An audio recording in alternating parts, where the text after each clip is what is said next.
متعدد قرآنی آیات اور حدیث نبوی میں اس خطے کی فضیلت کا ذکر موجود ہے۔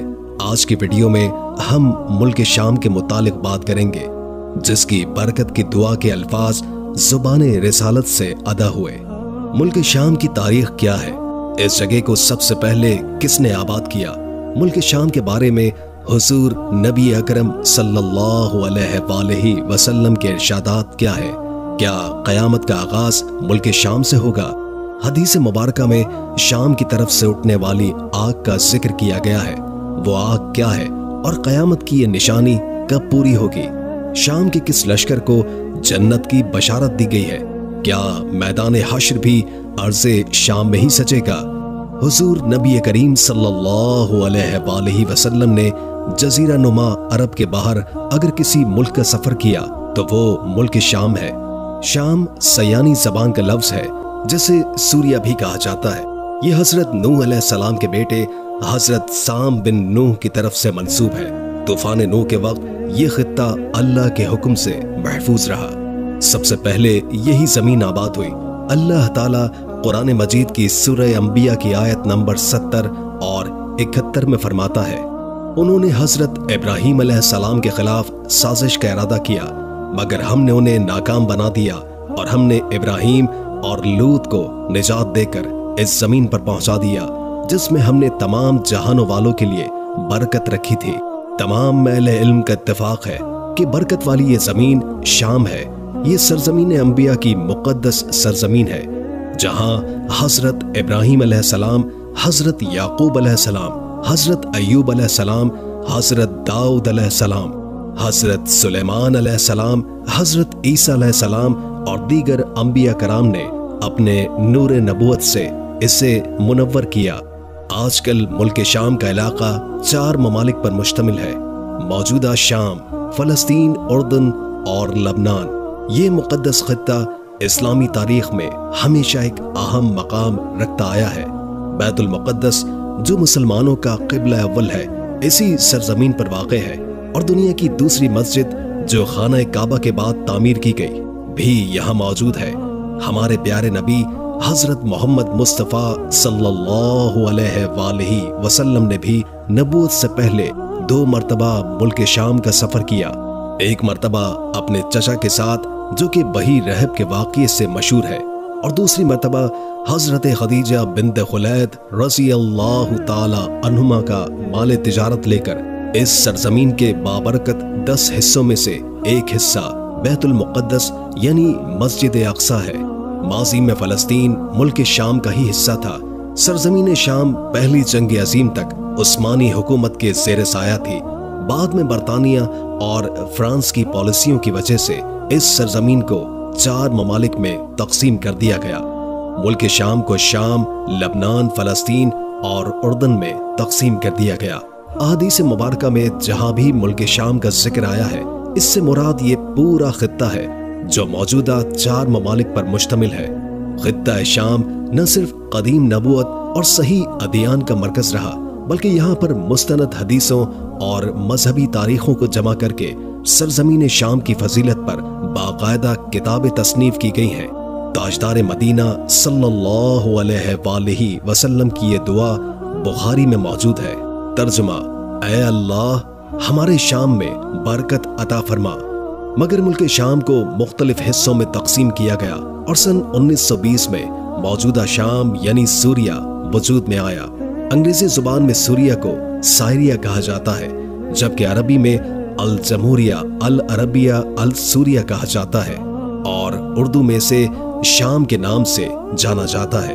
موجودہ شام براعظم ایشیا کے انتہائی مغرب میں واقع ہے، جو 3 براعظموں کے سنگم پر ہے: براعظم ایشیا، براعظم یورپ اور براعظم افریقہ۔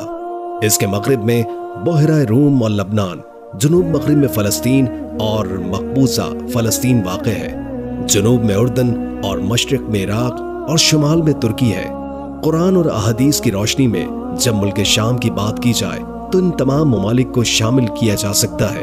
اسی پس منظر میں بلاد شام میں فلسطین کا شہر بیت المقدس اور شام کا شہر دمشق تاریخی اور شرعی اعتبار سے بہت اہمیت کے حامل ہے۔ بیت المقدس مسلمانوں کا پہلا قبلہ ہے اور دنیا کی دوسری مسجد ہے جو خانہ کعبہ کے بعد تعمیر کی گئی۔ اس مسجد کو انبیاء کرام علیہ السلام نے تعمیر کیا۔ نبی کریم صلی اللہ علیہ وآلہ وسلم نے معراج کے دوران اسی مقدس سرزمین کا سفر کیا اور یہاں زیارت کے طور پر سفر کرنے کا حکم دیا۔ یہاں ایک نماز 250 نمازوں کے برابر ہے۔ یہاں اللہ تبارک و تعالی نے بے پناہ برکت رکھی ہے اور یہ سرزمین بہت ہی مقدس ہے۔ نبی اکرم صلی اللہ علیہ وآلہ وسلم نے نبوت سے پہلے 2 مرتبہ ملک شام کا سفر کیا۔ یہ شام ہمیشہ علم، فن اور نور نبوت سے منور رہا ہے۔ یہاں بہت سے انبیاء کرام علیہ السلام آئے، جن میں حضرت ابراہیم علیہ السلام نے اپنے بھتیجے کے ساتھ عراق سے شام کا سفر کیا، اور اسی جگہ اللہ کے حکم پر حضرت سیدہ ہاجرہ اور حضرت اسماعیل علیہ السلام کو صحرا میں چھوڑنے کا سفر حضرت ابراہیم علیہ السلام کے بعد حضرت یعقوب علیہ السلام، حضرت ایوب علیہ السلام، حضرت داؤد علیہ السلام، حضرت سلیمان علیہ السلام، حضرت الیاس علیہ السلام، حضرت زکریا علیہ السلام، حضرت یحییٰ علیہ السلام اور حضرت عیسیٰ علیہ السلام بھی یہاں تشریف لائے تھے۔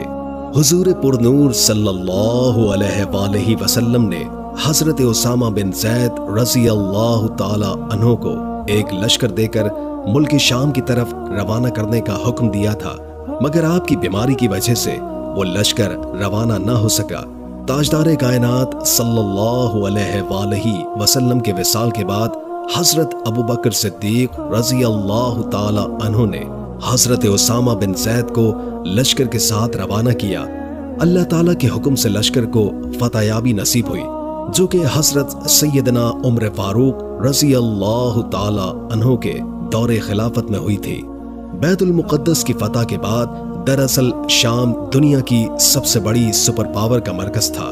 یہاں بیٹھ کر رومن قیصر ایشیا، یورپ اور افریقہ کے بڑے حصے پر اپنی سلطنت کا انتظام کرتے تھے، جو کہ اس علاقے کی جغرافیائی اہمیت کی واضح دلیل ہے۔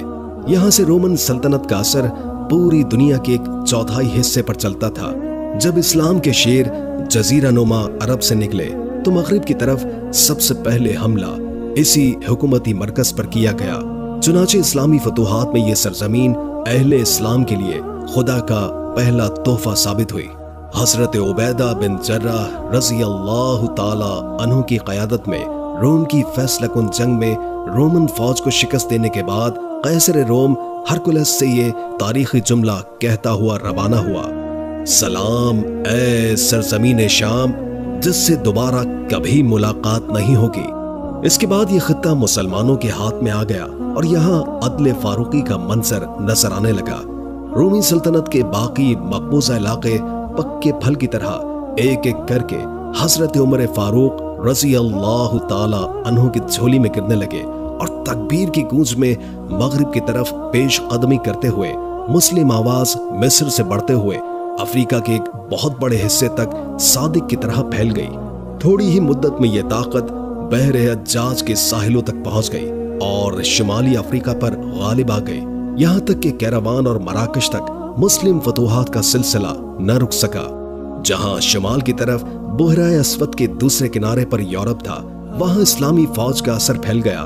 اسی دوران لوگوں کا خیال تھا کہ دنیا یہاں ختم ہو جاتی ہے، لیکن کچھ وقت کے بعد شام سے بیٹھ کر حضرت امیر معاویہ رضی اللہ تعالی عنہ نے بحیرہ اود اور بحیرہ روم کہلاتا تھا کو اسلام کے بحری بیڑوں کا مرکز بنا دیا اور قسطنطنیہ اور اس کے مشرقی علاقوں کو اپنی حکمرانی میں لے لیا۔ قسطنطنیہ پہ حملے کے بعد معاویہ کے لشکر کو روانہ کیا گیا۔ چند سال کے بعد یہاں سے بیٹھ کر خلیفہ ولید بن عبد الملک نے خراج وصول کرنا شروع کر دیا۔ چنانچہ مغرب کی طرف سے جانے والی تمام تر اسلامی توسیع کے لیے ارض شام ایک گیٹ وے بن گیا۔ اس کے بعد تقریباً 3 صدیوں تک رومن اور بازنطینی سلطنت کے ساتھ عباسی خلافت اور بعد میں کچھ علاقائی حکومتوں کی مسلسل جنگ جاری رہی، اور شام کا بیس کیمپ بڑی حد تک یہی رہا۔ اس لحاظ سے شام کبھی بھی مجاہدین سے خالی نہیں رہا۔ اسلام کے عروج کے دوران بھی بہت ساری شہادتوں کے باوجود مسلم افواج نے اس علاقے کو اپنا مرکز بنائے رکھا۔ پھر جب مسلمانوں کی طاقت کمزور پڑنے لگی اور صلیبی جنگیں شروع ہوئیں تو یہ خطہ جو کہ کبھی صلیب کی بندگی میں سختی سے مبتلا تھا، اب صلیبوں کے لیے سب سے پہلا اور سب سے بڑا چیلنج بن چکا تھا۔ 5ویں صدی ہجری میں بیت المقدس اور فلسطین کا ایک بڑا حصہ مسلمانوں کے ہاتھوں سے نکل گیا۔ یہ خطہ مسلسل ہاتھ سے جاتا رہا اور باقی شام کو اپنے قبضے میں لینے کے بعد صلیبی قوتیں ایڑی چوٹی کا زور لگا رہی تھیں۔ ان صلیبی قوتوں کا اگلا مقصد یہی تھا کہ وہ عالم اسلام کے دیگر خطوں کو بھی تباہ کر دیں۔ ان صلیبیوں میں ایک بدبخت رینارڈ بھی تھا جو کرک کا صلیبی بادشاہ تھا اور جو مصر سے آنے والے حجاج کے قافلے کو لوٹنے کے لیے بہت دور تک جاتا تھا۔ رینارڈ لعین کہلاتا تھا۔ وہ مدینہ منورہ پہنچ کر پیغمبر اسلام کی قبر اکھاڑنے سے کم کسی بات پر نہیں رکے گا۔ یہ وہ ناپاک نفس تھا جس کا ذکر صلاح الدین ایوبی نے قسم کھا کر کیا تھا کہ وہ اپنے ہاتھوں سے اسے جہنم رسید کرے گا۔ چنانچہ ایک بار پھر پورے عیسائی دنیا کے مقابلے میں عالم اسلام کو کھڑا کرنا تھا۔ اسلام کی جنگ یہاں اس سرزمین پر لڑی جانے والی تھی۔ 6 صدی ہجری میں عماد الدین زنگی، نور الدین زنگی اور صلاح الدین ایوبی کے گھوڑے اسی سرزمین پر دوڑائے گئے۔ وہ تاریخی میدان فلسطین میں تھا جہاں صلاح الدین کی مجاہد فوج نے صلیبیوں کی کمر توڑ کر رکھ دی تھی اور 7 صلیبی بادشاہوں کو قید کر کے صلاح الدین کی حکومت کے سامنے پیش کیا گیا تھا۔ صلاح الدین کی جانب سے رینارڈ کی گستاخی کا بدلہ لیا گیا اور اس کے خلاف سخت انتقام لیا گیا۔ رسول اللہ صلی اللہ علیہ وآلہ وسلم کے گستاخ اور آخری درجے کے بدعہد رینارڈ کو چھوڑ کر باقی 6 صلیبی بادشاہوں کی جان بخش دی گئی۔ 3 سالوں تک جاری رہنے والی مسلسل جنگ کا نقطہ عروج تھا، مگر اس کے بعد بھی تقریباً 200 سالوں تک ایوبی سلطنت اور پھر مملوک سلطنت صلیبی حملوں کا مقابلہ کرتی رہی اور یہ سرزمین امت کے لیے اللہ کی مدد کا ذریعہ بنتی رہی۔ چنانچہ شام خصوصاً فلسطین ایک ایسی سرزمین بن گئی جسے شاید ہی کوئی دوسرا خطہ اتنی صدیوں تک اتنی تسلی اور سکون کے ساتھ جھیل سکا ہو، اور یہ امت کے لیے ایک فیصلہ کن مرکز رہا۔ 7ویں صدی ہجری میں جب تاریخ کا سیلاب تقریباً پورے عالم اسلام کو گھیر چکا تھا اور بغداد کے دارالسلطنت کو تباہ کر چکا تھا، تو صرف شام کا کچھ حصہ اور مصر باقی رہ گئے جو کہ ابھی تک مسلمان کلچر کا حصہ تھے۔ تاریخی وحشی حملوں کے سامنے شام اور مصر عالم اسلام کی آخری امید بن گئے۔ پھر سلطان علامہ عزاء الدین بن عبد السلام کی تحریک کے بعد مملوک سلطان سیف الدین مظفر کی قیادت میں مصر سے اسلام کا ایک لشکر اٹھتا ہے اور حلائق کے ناب قطب کی قیادت میں شام کی طرف پیش قدمی کرتا ہے، جہاں فلسطین کے تاریخی مقام عین جالوت پر تاریخی معرکہ لڑا جاتا ہے۔ معرکہ عین جالوت کے نتیجے میں پہلی بار مسلم دنیا نے تاتاریوں کو شکست دی، جو کہ مسلمانوں کے دلوں میں کبھی پورا نہ ہونے والا خواب تھا۔ یہ وہ وقت تھا جب تاتاریوں کے لیے لشکر کا لفظ سننا بھی ناممکن تھا۔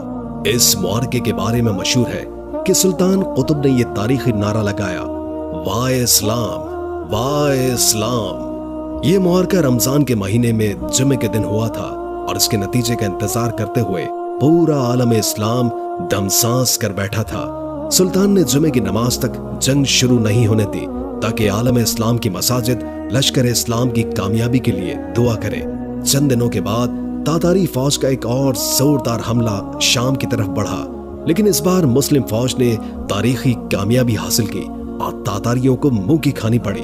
اس فتح کی روحانی تحریک شیخ الاسلام ابن تمیمہ سے ملی تھی۔ یہ کہا جا سکتا ہے کہ شام خصوصاً فلسطین وہ سرزمین تھی جب تاریخ اسلام کے سب سے شاندار دور میں 1 صدی کے اندر اندر پورے عالم اسلام کو پھر سے بلند کرنے والی کامیابی حاصل ہوئی۔ 2 بدتر کافروں کی آوازیں گونجنے لگی، ایک یورپ کے قلب سے اٹھنے والا صلیبی طوفان اور دوسرا صحرائے گوبی سے اٹھنے والا تاریخی سیلاب۔ یہ دونوں سیلاب شام کی چٹان سے ٹکرا کر پاش پاش ہو گئے اور یوں یہ خطہ عالم اسلام میں زندگی کی ایک نئی لہر دوڑانے کا باعث بنا۔ نبی اکرم صلی اللہ علیہ وآلہ وسلم کے فرمان کے مطابق حضرت امام مہدی علیہ السلام اور حضرت عیسیٰ علیہ السلام کا نزول شام کی مقدس سرزمین سے ہوگا۔ قیامت سے پہلے ملک شام کا علاقہ